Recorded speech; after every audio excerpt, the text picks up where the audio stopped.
പ്രസവശേഷം എല്ലാ അമ്മമാരിലും തന്നെ കാണുന്ന ഡൗട്ടിലൊന്നാണ് കുഞ്ഞിന് മുലയൂട്ടുന്നതിനെ കുറിച്ച്. നവജാത ശിശുക്കൾക്ക് എത്ര മണിക്കൂർ ഇടവിട്ടിട്ടാണ് മുലയൂട്ടേണ്ടത്, ഒരു ദിവസത്തിൽ എത്ര തവണയാണ് മുല കൊടുക്കേണ്ടത്, ഒരു തവണ മുലയൂട്ടുന്ന സമയത്ത് എത്ര മിനിറ്റ് വരെയാണ് കുഞ്ഞിനെ മുലയൂട്ടേണ്ടത്, ഇതിന്റെ പ്രാധാന്യം എന്താണ് എന്നതിനെ കുറിച്ചൊക്കെയാണ് ഇന്നത്തെ വീഡിയോയിൽ ഡിസ്കസ് ചെയ്യുന്നത്. ഞാൻ ഡോക്ടർ റിസ. എൻ്റെ ചാനൽ ആദ്യമായിട്ട് കാണുന്നവരാണെങ്കിൽ സബ്സ്ക്രൈബ് ചെയ്യാൻ മറക്കരുത്. നിങ്ങളുടെ കുഞ്ഞിന്റെ വളർച്ചയ്ക്കും വികാസത്തിനും മൊത്തത്തിലുള്ള ക്ഷേമത്തിനും അത്യാവശ്യമായിട്ടുള്ള ഒന്നാണ് കുഞ്ഞിന് മുലയൂട്ടുന്നത്. മുലയൂട്ടുന്നതിന്റെ ഇമ്പോർട്ടൻസ് എത്രത്തോളം ഉണ്ട് എന്നതിനെ കുറിച്ച് നോക്കാം നമുക്ക് ആദ്യം തന്നെ. ആദ്യത്തേത് ന്യൂട്രീഷൻ ആൻഡ് ഗ്രോത്ത് ആണ്. നവജാത ശിശുക്കൾക്ക് ദ്രുതഗതിയിലുള്ള വളർച്ചയ്ക്കും വികാസത്തിനും ശരിയായ പോഷകങ്ങൾ അവർക്ക് കറക്റ്റ് ആയിട്ട് ലഭിക്കേണ്ടത് അത്യാവശ്യമായിട്ടുള്ളൊരു കാര്യമാണ്. പ്രത്യേകിച്ച് അവരുടെ ജീവിതത്തിന്റെ ആദ്യ മാസങ്ങളിൽ മുലപ്പാൽ അല്ലെങ്കിൽ ഫോർമുല മിൽക്ക് കുടിക്കുന്ന കുഞ്ഞുങ്ങളാണ് എന്നുണ്ടെങ്കിൽ അതിൽ അവർക്ക് ആവശ്യമായിട്ടുള്ള പ്രോട്ടീനും കൊഴുപ്പും കാർബോഹൈഡ്രേറ്റ്സ് വൈറ്റമിൻസ് ധാതുക്കൾ ഇവയെല്ലാം തന്നെ അടങ്ങിയിട്ടുണ്ട്. അപ്പോൾ ഇവരുടെ വളർച്ചയ്ക്ക് ആവശ്യമായിട്ടുള്ള എല്ലാം തന്നെ ഇവർക്ക് മുലപ്പാലിൽ നിന്നും അല്ലെങ്കിൽ ഫോർമുല മിൽക്കിൽ നിന്നും അവർക്ക് ലഭിക്കുന്നുണ്ട്.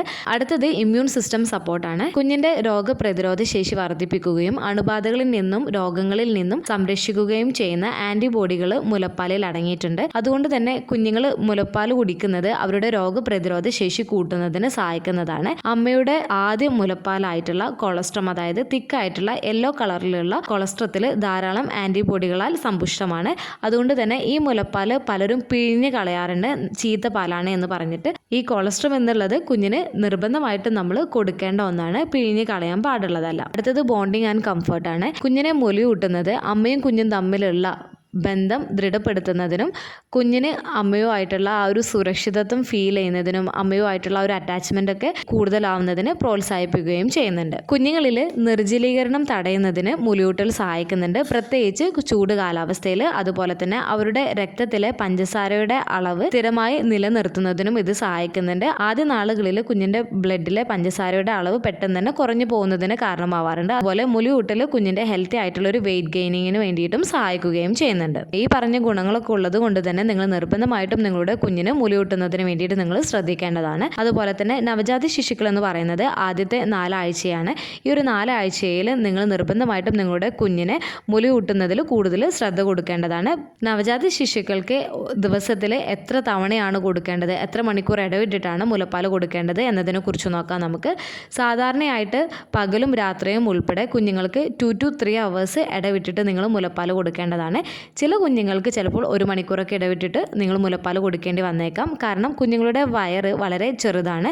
അതുകൊണ്ട് തന്നെ ഒരു തവണ തന്നെ അവർക്ക് ഒരുപാട് മുലപ്പാൽ കുടിക്കാൻ കഴിയാത്തതിനാൽ തന്നെ അവർക്ക് കുറച്ച് മാത്രമായിരിക്കും തുടക്കത്തിൽ അവർക്ക് മുലപ്പാൽ കുടിക്കാൻ കഴിയുന്നത്. അതുപോലെ അവർ ഒരു തവണ ഒന്ന് മൂത്രമൊഴിച്ച് കഴിഞ്ഞാൽ അവർക്ക് വിശക്കുകയും ചെയ്യുന്നതാണ്. അപ്പോൾ കുഞ്ഞിന് നമ്മൾ 2 to 3 hours കൂടുമ്പോൾ ഫീഡ് ചെയ്യുകയാണ് എന്നുണ്ടെങ്കിൽ ഏകദേശം ഒരു 8 to 12 times ഒക്കെ കുഞ്ഞിന് ദിവസത്തിൽ നമ്മൾ മുലപ്പാൽ കൊടുക്കേണ്ടി വന്നേക്കാം. അതുപോലെ ഓരോ തവണ നമ്മൾ മുലപ്പാൽ കൊടുക്കുന്നതിൻ്റെ ദൈർഘ്യം വ്യത്യാസപ്പെടാം. ചില കുഞ്ഞുങ്ങൾക്ക് 10 മുതൽ ഒരു 45 minutes വരെയൊക്കെ കുഞ്ഞുങ്ങൾക്ക് മുലയൂട്ടേണ്ടി വന്നേക്കാം. ചില കുഞ്ഞുങ്ങൾ പെട്ടെന്ന് തന്നെ മുലപ്പാൽ കുടിക്കുകയും അവരുടെ വയറ് നിറയുകയും ചെയ്യുന്നതാണ്. ചില കുഞ്ഞുങ്ങൾ ഒരുപാട് ടൈം എടുത്തിട്ടായിരിക്കും തുടക്കത്തിൽ അവർ മുലപ്പാൽ കുടിക്കുന്നത്. അതുകൊണ്ട് തന്നെ കുഞ്ഞിൻ്റെ വിശപ്പിൻ്റെ സൂചനയും വയറ് നിറഞ്ഞിട്ടുണ്ട് എന്നുള്ളതിൻ്റെ സൂചനകളൊക്കെ കുഞ്ഞ് കാണിക്കുന്നത് അറിഞ്ഞിരിക്കേണ്ടത് അത്യാവശ്യമായിട്ടുള്ളൊരു കാര്യമാണ്. ഇതിൻ്റെ ഡീറ്റെയിൽ ആയിട്ടുള്ള വീഡിയോ മുൻപ് ചെയ്തിട്ടുണ്ട്, അതിൻ്റെ ലിങ്ക് ഡിസ്ക്രിപ്ഷൻ ബോക്സിൽ കൊടുക്കുന്നുണ്ട്. അതുപോലെ ഫോർമുല കൊടുക്കുന്ന കുഞ്ഞുങ്ങളാണ് എന്നുണ്ടെങ്കിൽ മുലപ്പാൽ കുടിക്കുന്ന കുഞ്ഞുങ്ങളെ അപേക്ഷിച്ചിട്ട് അല്പം കുറച്ച് തവണ മാത്രമേ അവർ ഭക്ഷണം കഴിക്കുകയുള്ളൂ. സാധാരണ ഓരോ 3 to 4 hours കൂടുമ്പോഴായിരിക്കും കുഞ്ഞുങ്ങൾ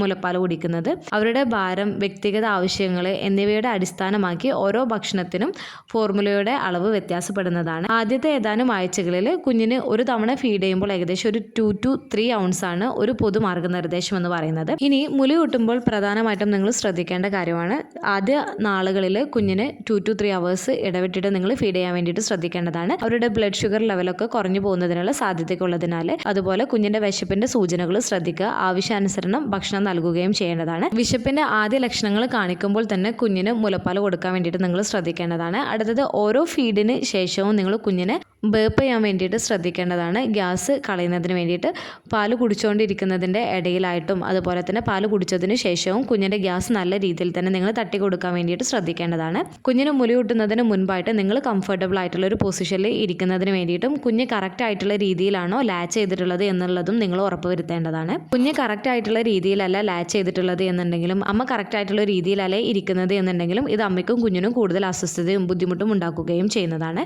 അതുപോലെ നിങ്ങൾ ഫോർമുല മിൽക്കാണ് കുഞ്ഞിന് കൊടുക്കുന്നത് എന്നുണ്ടെങ്കിൽ കറക്റ്റ് ആയിട്ടുള്ള രീതിയിൽ പൗഡറും വാട്ടറൊക്കെ കറക്റ്റ് ആയിട്ടുള്ള രീതിയിൽ എടുത്തിട്ട് വേണം നിങ്ങൾ മിക്സ് ചെയ്തിട്ട് കുഞ്ഞിന് കൊടുക്കാൻ വേണ്ടിയിട്ട്. അതുപോലെ കുഞ്ഞിൻ്റെ ഡയപ്പറിൻ്റെ എണ്ണം നിങ്ങൾ ചെക്ക് ചെയ്യേണ്ടതാണ്. കുഞ്ഞുങ്ങൾ മൂത്രം ഒഴിക്കുന്നതും അതുപോലെ തന്നെ അവരുടെ മലം പോകുന്നതും എത്ര തവണയാണ് എന്നുള്ളത് ശ്രദ്ധിക്കുക. നിങ്ങളുടെ കുഞ്ഞ് നല്ല രീതിയിൽ പാല് കുടിക്കുന്നുണ്ട് എന്നുണ്ടെങ്കിൽ ഏകദേശം ഒരു 6 to 8 ടൈംസ് കുഞ്ഞുങ്ങൾ മൂത്രമൊഴിക്കുകയും ചെയ്യുന്നതാണ്. ആദ്യത്തെ 1-2 ദിവസങ്ങളിൽ അമ്മയ്ക്ക് മുലപ്പാൽ കുറവായതുകൊണ്ട് തന്നെ ഈ ഒരു എണ്ണത്തിൽ കുറവ് വന്നേക്കാം. പിന്നീടുള്ള ദിവസങ്ങളിൽ കുഞ്ഞ് ഏകദേശം ഒരു 6 അല്ലെങ്കിൽ ഒരു 7 തവണയൊക്കെ മൂത്രമൊഴിക്കുകയും ചെയ്യുന്നതാണ്. ചില കുഞ്ഞുങ്ങൾ അതിൽ കൂടുതൽ തവണ മൂത്രമൊഴിക്കുകയും ചെയ്യുന്നതാണ്. അതുപോലെ തന്നെ നിങ്ങളുടെ കുഞ്ഞിന്റെ ഭാരം നിങ്ങൾ വർദ്ധിക്കുന്നുണ്ടോ എന്നുള്ളതും നിങ്ങൾ ശ്രദ്ധിക്കേണ്ടതാണ്. കുഞ്ഞുങ്ങൾ ജനന ഭാരത്തിൽ നിന്നും ആദ്യത്തെ ദിവസങ്ങളിൽ കുറച്ച് കുഞ്ഞുങ്ങൾ വെയിറ്റ് കുറയുകയും പിന്നീട് കുഞ്ഞുങ്ങൾ ജനന ഭാരത്തിലേക്ക് വരികയും പിന്നീടുള്ള ദിവസങ്ങളിൽ ഏകദേശം ഒരു 10 days ഒക്കെ ആകുമ്പോഴത്തേക്ക് കുഞ്ഞുങ്ങൾ വെയിറ്റ് കൂടാൻ തുടങ്ങുന്നതാണ്. ദിവസത്തിൽ ഒരു 30 ഗ്രാം വീതം കുഞ്ഞുങ്ങൾ വെയിറ്റ് കൂടുകയും ചെയ്യുന്നതാണ്. ഇങ്ങനെ ഒരു മാസം ആവുന്ന സമയത്ത് കുഞ്ഞുങ്ങൾ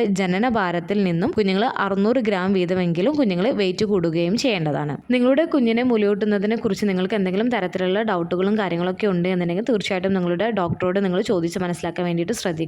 ഇന്നത്തെ വീഡിയോയിൽ പ്രധാനമായിട്ടും സംസാരിച്ചിട്ടുള്ളത് നവജാത ശിശുക്കൾക്ക് എത്ര മണിക്കൂർ ഇടവിട്ടിട്ടാണ് ഫീഡ് ചെയ്യേണ്ടത്, ഒരു ദിവസത്തിൽ നമ്മൾ എത്ര തവണയാണ് മുലപ്പാൽ കൊടുക്കേണ്ടത് എന്നതിനെ കുറിച്ചൊക്കെയാണ് ഡിസ്കസ് ചെയ്തിട്ടുള്ളത്.